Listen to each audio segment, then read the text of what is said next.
So if you're trying to reduce the impact of the Social Security tax torpedo, it's important to understand how Social Security taxable income is calculated. One way to do this is to visualize that all of your income goes into a bucket. And as the amount of that income exceeds certain thresholds, a higher portion of your Social Security benefits become taxable. So at this first threshold, all of your income below that, all of your Social Security is tax-free. As you exceed this first threshold, your Social Security becomes 50% taxable. Then you exceed the top threshold, it's 85% taxable. The thresholds are going to be different depending upon whether or not you're a single individual or a married couple. So single taxpayers, basically the first threshold is $25,000. The top threshold is $34,000. Now, married couples, as long as they're filing jointly, their thresholds are going to be higher.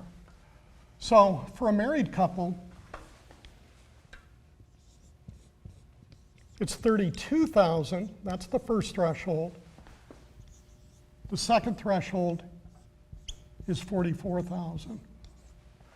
So again, if the total income is under this first threshold for a married couple, the Social Security is tax-free.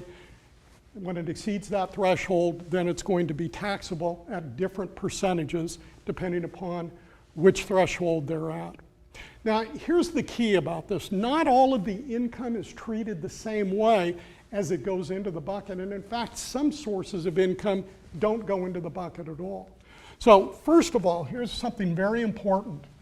Social Security benefits, only 50% of the money you receive from Social Security goes into this bucket. 100% of the money that you receive from your IRAs, your 401ks, your SEP IRAs, your 403bs, any of the traditional tax-deferred retirement plans, 100% of the money that you withdraw from those plans ends up in this bucket. Only 50% of your Social Security benefits end up in the bucket. Now, if you think about that, if a higher portion of your total overall income was made up of Social Security, the taxable portion of your Social Security benefits would be lower. That's something that's very important to understand when you're planning your retirement income, because it can have a great impact on the amount of taxes that you're going to pay on your Social Security benefits.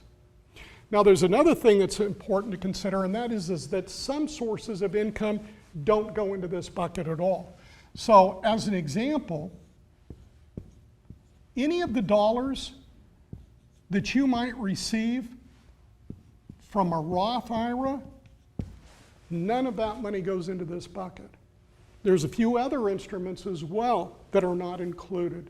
Withdrawals and cash value loans from certain forms of permanent life insurance, reverse mortgages, to name a few. The important thing to know is that not all of your income is treated the same way. That source coming from your IRA and 401k, that's counted the heaviest against you. Social Security, it's not counted as much. Other sources of income aren't counted at all.